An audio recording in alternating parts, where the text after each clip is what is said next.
Good morning, Comms Club. Welcome to video 14 in the series of March Matters, where our purpose is to ditch all our communication bad habits and adopt some and remind ourselves of the ones we adopted last year or adopt some for the first time to make our spring communication as clear and confident as it can be. So this morning's video is a quick one before I leave the house, and it's all about a conversation that I had with a client yesterday. We were talking about how to really connect with an audience linked to their business. And the piece of advice I gave her, I thought I would share with you this morning because it rings true for so many situations we're in. And this is about talking to your audience where they are, not assuming they are where you are. So this is about speaking to your audience with language and in a way that makes you show them that you understand where they are in their world, not necessarily where you are. And I don't know if you've ever watched a presentation or had a conversation with someone who is absolutely adamant on impressing you with technical language. They want to blind you with science. They want to wow you with technical terms, and they use 101 business abbreviations which are annoying and often unclear as to what they stand for. When someone speaks from their position, they are assuming that you understand their topic to the same level, that you've got the same level of interest or passion or understanding or even kind of mental progression through a topic. So you are in exactly the same place as they are. But the reality is quite often the conversations that matter to us, whether it's work related or personal, are conversations that we're either very familiar with the content or we have thought a lot about it. So our thought process brings us further along than the person that we're talking to for the first time. And therefore, my recommendation for you to consider this morning is to think about how often you adapt your conversation to make sure that you are speaking to your audience where they are at the moment and not necessarily where you are. Now, this builds on the concept of being clear is being kind, and also it reminds us of the content in the previous videos about profiling your audience before you speak, working out what it is that you know about them and about their level of understanding, and also applying, knowing the filters that they apply to your information. So when you want to really connect with an audience, you take your specialist subject, you strip it of its technical language, you strip it bare of all the abbreviations, and you go back to the simplest, most basic language that you can use to talk about the topic that you want to talk about. So let's call it a business topic. And to give you an example, there's a friend of mine called Louise Westra, who is in the Comms Hub. So she's in the monthly subscription membership, and she is incredible at helping people to optimize their health by understanding their DNA and their genetic code. Now, if Louise was introducing her business, she would be telling you something far more technical and highfalutin than that. But I am not a specialist in her line of work.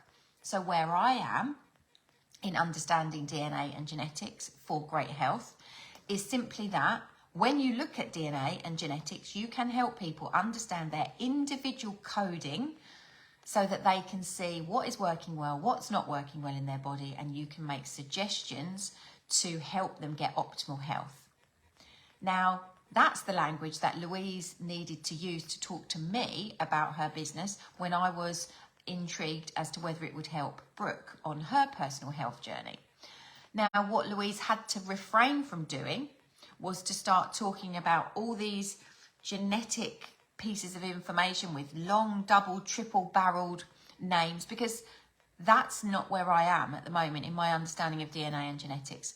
And for her to connect with me and for me to see that there was value in her service, she needed to reel all of that technical jargon back in and talk to me about the ability to do an assessment on my daughter that would identify what her personal DNA code is, where there are successes and streamlined links, and where there are glitches or typos.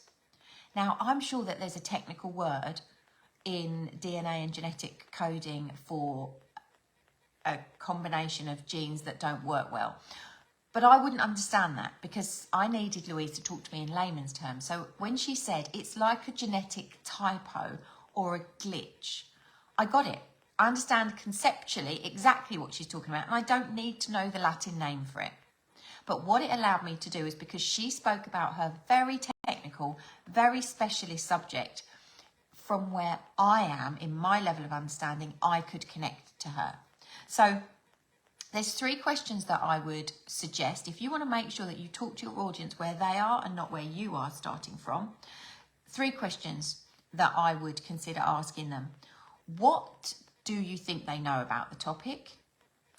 What was the discussion about the topic last time you spoke to them? Where was their level of understanding or experience? And what do you want them to know to move them slightly further forward? Because the goal isn't to move them from their level of understanding to your level of understanding if you're a specialist in business, because it's too much of a big jump. I don't need or want to know all of the technical DNA terms that Louise uses when she talks to her scientist friends. Not interested. What I need her to do is talk to me about how her technical business can help me when it comes to my basic level of understanding of science, DNA, genetics, and nutrition and health. So she needs to ask herself, what does she think I already know about the subject? What was my understanding the last time we spoke about it, and what did she want to do? She wanted to move me from having a very basic level of understanding to a slightly more in-depth basic level of understanding, not to take her right and to take me to the point where I could get a degree or a master's in her subject. So ask yourself those questions, especially if you are, so Helen's joined us. Helen does a lot of spiritual work. So Helen, you will undoubtedly use terms that other spiritualists will understand. But that's no good. If you want to help somebody who is run-of-the-mill, maybe doesn't believe in the value of spiritual work at all, it's no good you blinding them with science, using technical terms that you and only you are familiar with. You have to ask yourself, what do they currently understand? What was their level of understanding the last time we spoke? And what do I need them to know? And on the basis of that, here are my top tips. There are 4. Yes, there's 3 and a reminder. The first one is to strip your specialist subject of all the abbreviations that you might use. In network marketing, we used to have something on a weekly basis which was called a business presentation, and you used it to promote the business opportunity to others. And stupidly, when somebody was interested in the business for the first time, we would say to them, yeah, come along to a BP. And we assumed they knew what a BP was. Why wouldn't they? We knew. But actually, they didn't know. That wasn't their language. That was our internal abbreviation. And it's the same when people shorten things, abbreviate things, use internal language. So the first thing to do if you want to connect with your audience where they are, challenge yourself to remove all abbreviations.